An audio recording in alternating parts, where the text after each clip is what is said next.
was so powerful for and did you do videos yourself, Laverne? Did you just go out and do videos or anything like at what did you do? at that time. It was just a post on Facebook. I didn't do any videos at that time, and he just said I was doing my telling his story, and so that empowered me to keep telling my story. And then people started coming out of the woodwork and told me, like, people I hadn't seen in 15 years, and they told me how much my story was helping them. So then I started doing public speaking, and I did an event a couple of weeks ago. Like I said, it was a smaller event, but I had 4 people track me down from that event and tell me how much it had helped them. And the one couple, they didn't say it saved their marriage, but his wife was a therapist, but she realized, listening to my story, all the stuff that she was missing in her husband, because she had only ever known him a certain way. And she's like, oh my God. And now she looks at him a totally different way.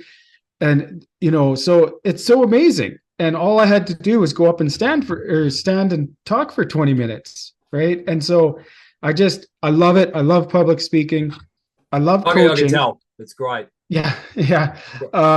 So kind of to further my story. So after my divorce, my spiritual awakening, then a couple years after that, I met a lady who, for the first time in my life, was showing me unconditional love.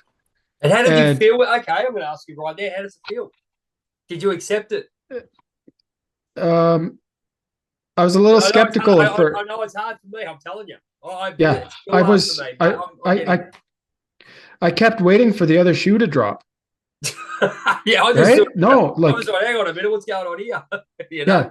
So, but I felt safe for the first time in my life and felt loved. And then, about divine timing, a few months after we started dating, things kind of came to a head at work, and my psychologist told me that I needed to find a happier job. And just quickly, we've got 10 minutes to go, but we're going to go to part 3. All right, I'm holding out for part 3. We're going to keep going. We're not going to stop. All right. So she told me I needed to find a happier job. So I had a lot of anxiety, but I also had support at home for the first time in my life. So how did that feel? I'm going to keep telling you. How did it feel? What was your mindset now that you've done all this work? You're fighting Skeletor in your head. I go He-Man Skeletor, right? So you're fighting Skeletor in his head with this young thing, and you got this. Now He-Man's coming and he's taking him out. How are you feeling? Are you battling? Are you still battling, or you're winning winning the battle?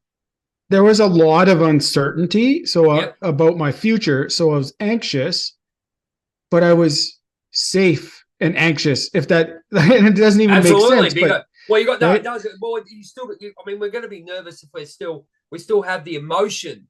You're not going to say, "Oh, everything's going to be all right," because you can't do that.